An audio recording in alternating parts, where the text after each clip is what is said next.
And then John has the prayer that he gave them after Lord's Supper. He prayed for himself. He prayed for the disciples. He prayed for even us.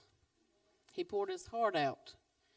He tried to explain to them, the time has come. Just like maybe we were doing if we had something coming up that was big in our lives, we try to explain to people and maybe encourage people. Maybe something like this where I'm like, okay, I feel like I'm trying to be obedient to the Lord. Y'all come, you'll get a blessing. Somehow, some way, the Lord's going to bless you. And now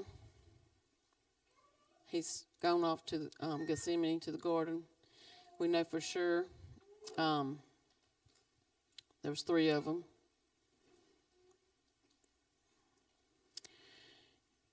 We're not sure if the other ones followed. Some accounts say disciples. But we're going to read real quick what's going on here, and then we're going to move on to something else. So bear with me. After saying all these things, Jesus looked up to heaven and said, Father, the hour has come. Glory your Son, so he can give glory back to you. For you have given him authority over everyone. He gives eternal life to each one you have given him.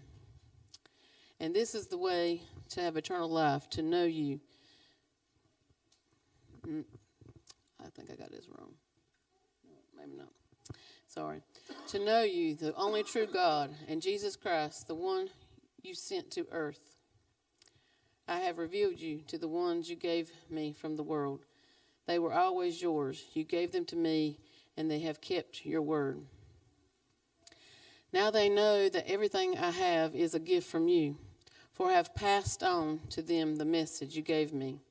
They accepted it and know that I came from you, and they believe you sent me. My prayer is not for the world, but for those you have given me, because they belong to you. All who are mine belong to you, and you have given them to me, so they bring me glory. Now I'm departing from the world. They are staying in this world, but I am coming to you. Holy Father, you have given me your name. Now protect them by the power of your name, so that they will be united just as we are. During my time here, I protected them by the power of the name you gave me. I guarded them so that no one was lost, except the one headed for destruction, as the scriptures foretold. So he prayed for himself. He prayed for the disciples. He knew what was going to come next for them, whether they were understanding it was the time or not. He next prayed again. He prayed for us, for all believers. And then they go off to the garden. Once they reach the garden at Gethsemane, he told them, sit here while I go pray. Tarry. He took Peter, James, and John with him and began deeply troubled and distressed. He told them, my soul is crushed in grief to the point of death. Stay here and keep watch for me. He went on a little farther and fell to the ground. He prayed that if it were possible, the awful hour awaiting him might pass him by. Father, he cried out, everything is possible for you. Please take this cup of my suffering away from me. Yet I want your will to be done, not mine. Then he turned and found the disciples. They were sleeping. Then he returned again and prayed to the Father. Again, they were sleeping when he returned again. So I'm going to move forward to the next thing. I had this thought, and just bear with me. You kind of have to imagine that I'm Jesus. So I'll put a little something on right.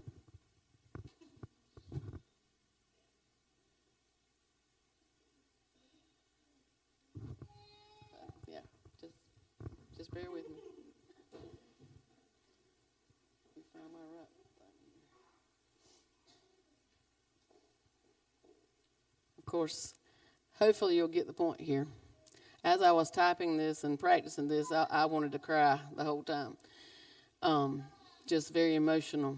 But I want you to put your feet in Jesus' feet, or put your thoughts of what Jesus might have been going through. And maybe, just maybe this might be something the way we would have dealt with it. No, this is not in the Bible. This is me. And the Lord telling me, given me some thoughts here. Just picture if it was you fixing to die for the world or going through something major traumatic, I don't know, something.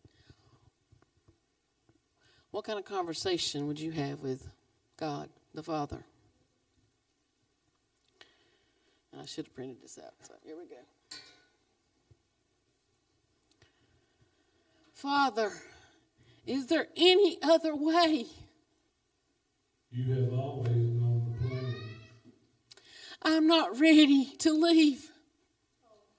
No one is ever ready to leave us, son.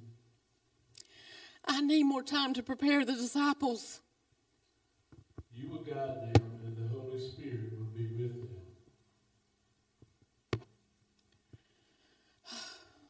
But I need more time with Mom. You know she needs me. Your mom has been preparing herself since the moment she knew you were coming. I haven't said goodbye to everybody. Their eyes will be open and know they must carry on what you have taught them. Oh, but I haven't finished that project that I promised to my sister. There are others that will finish the project. How can it be time already? This moment was decided years ago. But I need to go back and talk to Judas, send somebody to help him.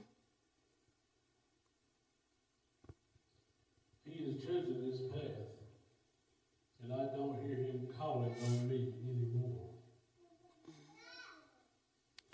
Oh, Father, I didn't realize how hard this would be. You were made for this purpose. My heart hurts so bad. My body aches like something I've never felt before. Maybe I need my friends' help. Help me through this. Very well. Go check on them.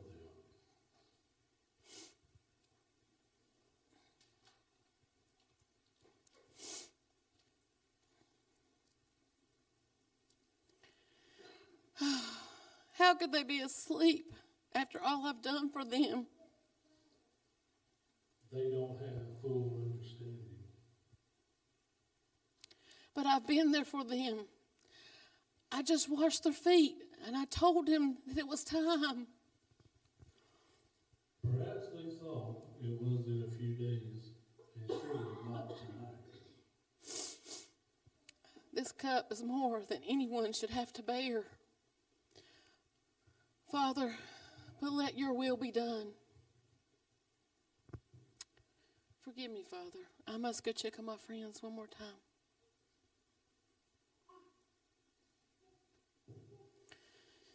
Peter, you were still sleeping? Don't you know I need you? Couldn't you watch just for 1 hour? Watch and pray so you do not enter into temptation.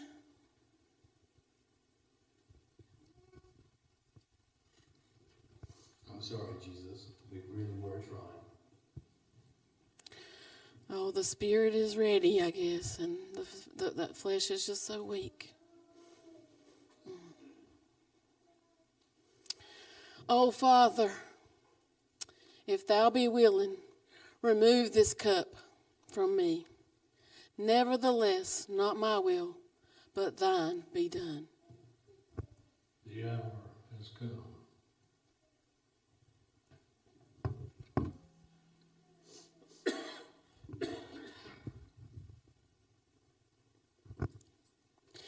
Jesus is fully human. All the feelings, everything, the hurt, the grief, the anger, the pain, the betrayal, loneliness, feeling like no one understands, battling with that flesh, even to the friends. He poured out his life to them. They didn't even stay awake. I'm sure it was hard. Because I sure couldn't stay awake through the night. I never have been able to do too good with that. But just imagine Jesus' mind racing 1,000 miles an hour, trying to think of any other way. He knew the plan all along. He knew everything all along. But he's human.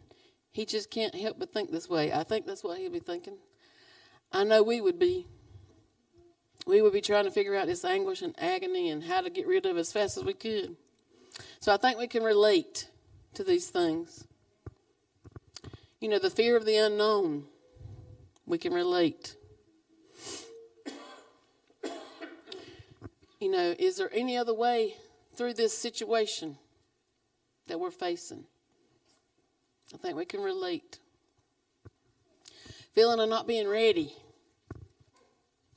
You know, I had feelings coming through all the way to this tonight, last night, and tomorrow night. You're not ready. That's just Satan. Go away, Satan. What are you doing? Go away, Satan. I'm not doing it for you. I'm doing it for the Lord. I'm doing it for these people that might be here. I'm doing it for anybody that can hear this. I think we all go through things like I tried to just express. Jesus was human. He went through things. But the main point tonight is, what's stopping us from tarrying with Jesus for even just a little bit every day? Specifically, I want us to think about denial, betrayal, unbelief, battles with the flesh, and simply being asleep. There's probably more things I could say, more things I could come up with, but those are the things that I'm going to focus on tonight. Denial. We don't think we have a problem. Denial. We don't trust in the Lord like we should. We don't hold on to those promises for dear life like we should. We don't witness the goodness of God like we should. We don't visit or serve like we should. I'm calling all this denial. We think we're okay, and we're not. I'm saying it again. We think we're okay, but we are not okay. We think we're doing enough on Sunday mornings, maybe a little bit Wednesday nights, but we're not.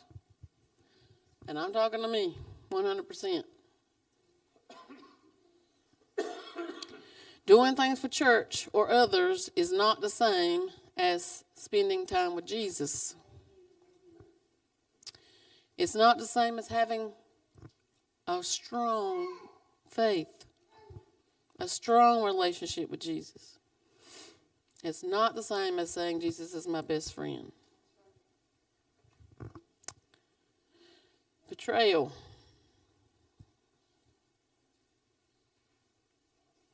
I think we're betraying our friends and family.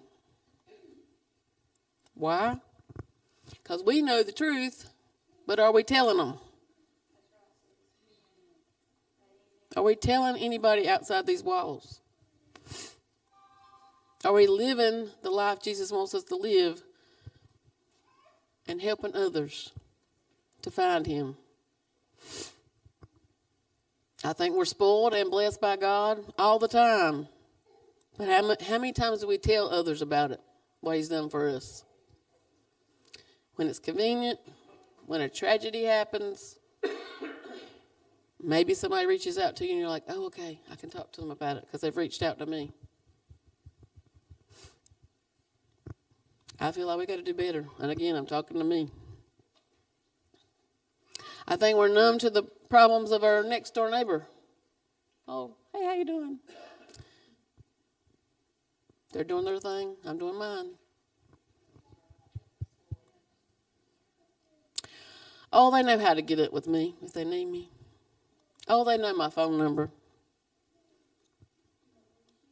I go to church, they go to church. I'm sure they have a church family.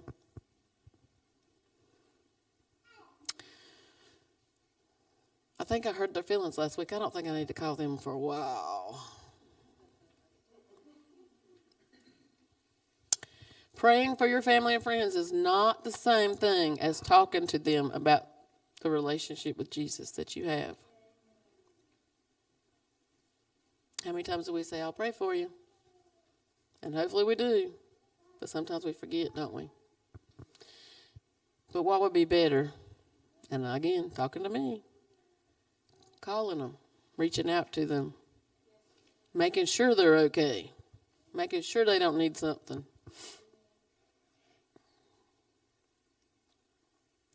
All right. Unbelief. What do you mean? We're believers. Okay. But are we watching and praying? Are our lamps full and ready? Are we ready for Jesus' return, no matter when it is? This second? Next week? 2 years from now? Who knows? We have to be ready every second. If we're not, distractions come.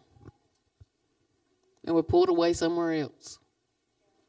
We're not ready for, we're letting everything pull us in 10,000 directions. We're not ready.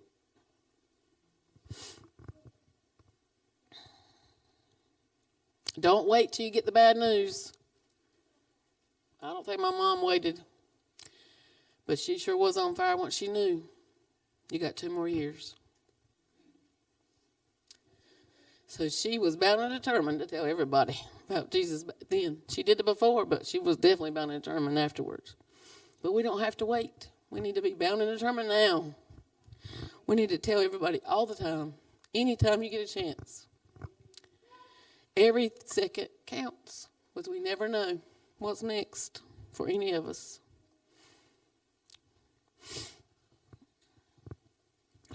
Now I can't see. Oh. We think we need to accomplish the world, but this should not be our home. This should not be our greatest accomplishment. Should not be the world, even though it's great, nice. You know, makes life easier sometimes. But even when you get those accolades, they're just for a moment. We need to be working on those accolades that's forever. Eternity. It makes a difference.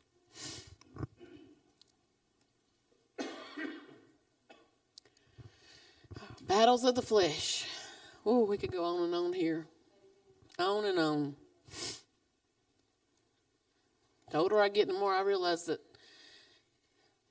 it's the battle of the mind for me a lot.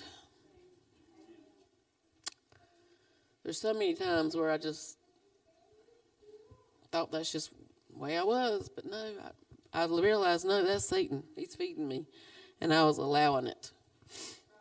You can't do that. But our flesh, we can't do that either. We can't let our flesh win, even though we like to, and I sure like to at night. I sure like to go to sleep wherever I sit down.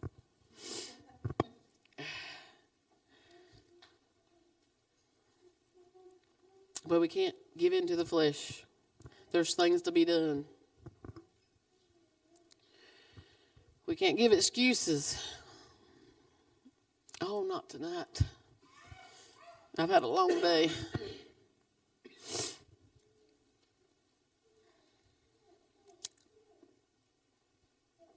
I don't want them to come over and eat tonight. I know I said I wanted them to, but I really don't. I just want to be in my own space. I just don't want to do that tonight.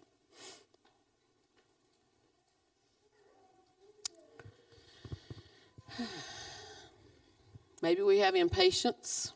Maybe we have the wrong priorities. We have lots of distractions. Maybe we have fear and shame. Maybe we're embarrassed. That would be me from my house. Don't come to my house. I got cats. That's my excuse. But, you know, what bothers you? What holds you back? What are you giving in to with your flesh? Hopefully it's not sin, but it could be. And maybe you haven't realized it yet. I don't know. Ask the Lord to help you. What is becoming sin in my life? Because things can become sin in your life, even though, oh, that's not that big a deal. it can become sin because you're putting it before the Lord, right? You're putting more priority into that than other things for the Lord. Don't let guilt stop you. All these things Satan just attacks us with. He just attacks and attacks. And whichever one sticks, he's got you. So then he starts bothering you because he got you. I'm learning that too. Don't let him get a hold of you. Don't let him distract you. Don't let him feed you with things that's not true. Tell him no. I mean, people, you go to the doctor, and I'll just mention this because every time you go to the doctor, are you having any suicidal thoughts? I want to say yes, but I know that the Lord's going to take care of it. But I know I better say no because they're going to be wondering why I am not on medicine or something. Okay, because guess what? The devil says, oh, just go kill yourself. Go step out in front of that car. Just take that whole bottle of pills. It won't matter. He'll say, oh, just say them cuss words. Because I say all the time. Like I said last night, I don't say those words. But he'll tempt me with them. They're constantly coming in my brain. He tempts us with lots of things. We don't have to think, oh, I'm thinking that. There must be something wrong. No. Satan is the problem.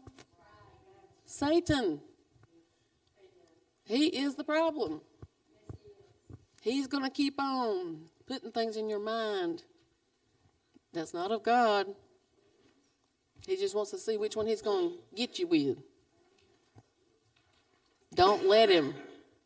Concept say, get under my feet, Satan. Get behind me, Satan. Get away from me, Satan. Or I'll say, these thoughts are not mine. Go away. Lord, take them away. They're not mine. I had to do that. Otherwise, I'd be like everybody else. Depressed.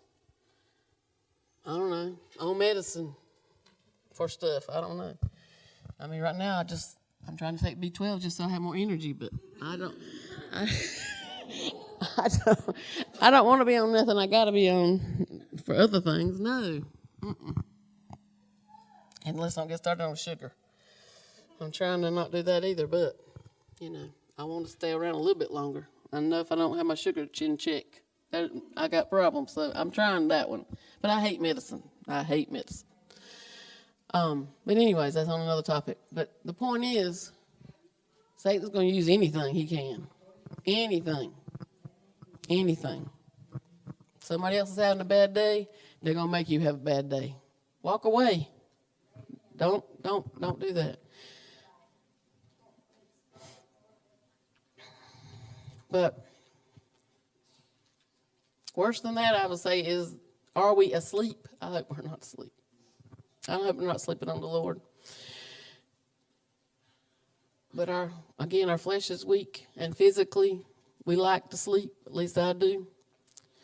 But are we hitting snooze to the Lord? Are we hitting snooze on the Lord's clock? Because he's asked us to do something. Snooze, maybe next week. Snooze. It's not right time. No. Snooze. This week is terrible at work. I cannot do it this week. Snooze. It's easy to think you're going to do it eventually because the Lord's asked me to. I better do it eventually. But eventually has to be planned out and decided and put your foot down and say, yes, I'm going to do it. Yes, Lord, I will do it. If not, it never comes. The days are flying by, and we're not growing with Jesus. We're not building that relationship as we keep hitting that snooze. So all them problems become drama problems. I don't know. Just mountain problems. Just, why won't they go away, Lord? We're hitting snooze. We're not spending time with him. We're not building that relationship. We just think we're going to make it.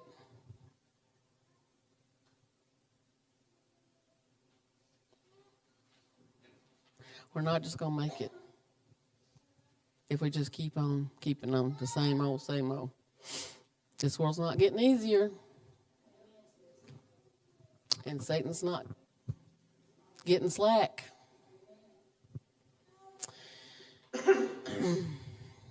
But when you get into that garden with Jesus, you will be alive again. When you sit down with him and just give it to him, you'll be on cloud 25,000. I don't know. Not just cloud 9 or 10. You'll be way up there in the clouds. You won't need nothing else in this world. You'll have a joy that you can't ever explain to anybody, but you're happy and you're glad it's there. So all those things that hold you back, you keep giving excuses to. Keep hitting that snooze. Keep saying, I can't because of this, or I can't because of that. We got to put it down. What did he do for us?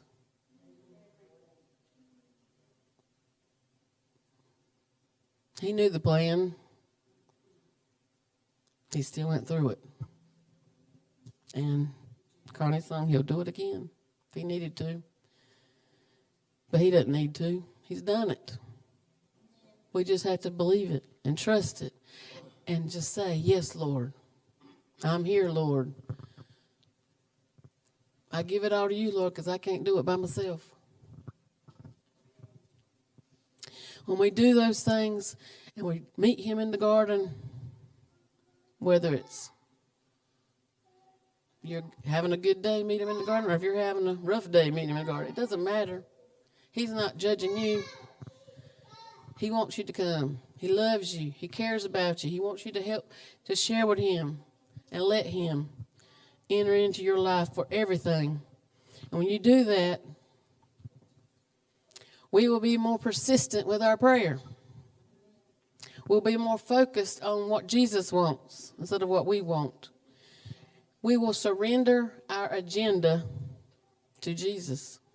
And it won't be our agenda. It'll be his. I found this on Facebook. Don't remember where, but anyways. The hidden work of tarrying. When you stay in prayer beyond convenience, your voice becomes steady. Your thoughts become aligned.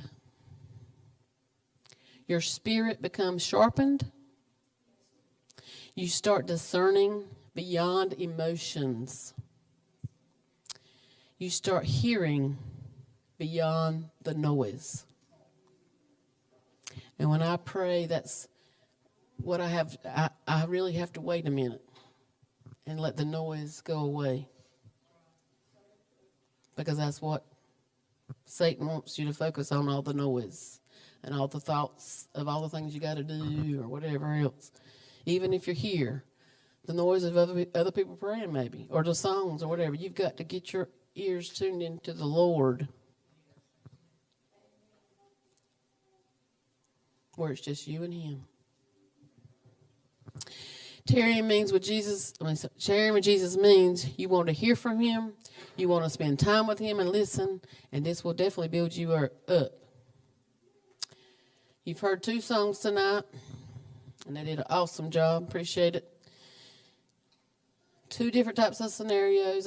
I feel like 2 genres, but it doesn't matter. We're all different, and that's on purpose.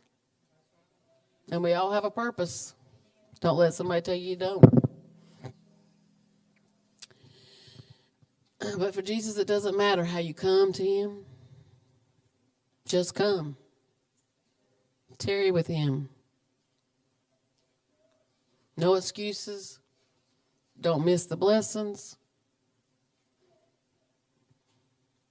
Don't waste time.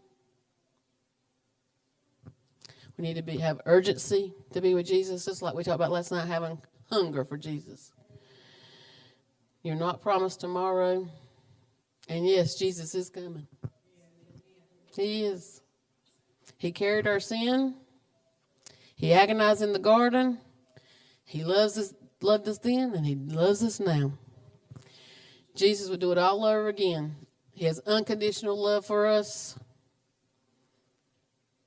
And there's nothing so bad that he wouldn't forgive. He wants you. He wants you in heaven with him one day. He wants you serving him. So what are we waiting for? Let's not wait for the midnight hour. Let's just be ready all the time.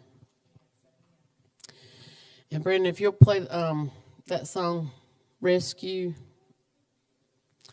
Jesus wants to rescue you from all your problems. He wants to be there for you, for everything. Good and bad, ugly. But he wants to rescue you tonight. So I invite you to come to the altar. You are not here. You can stand, sit, kneel. Doesn't matter. Just come. Never been a moment He's waiting for you were forgotten. to come and tarry with him for a little You are while. not hopeless. There's no timetable. For you have I'll stay as long as you need me to stay. your innocence stolen. He's always here. So just come.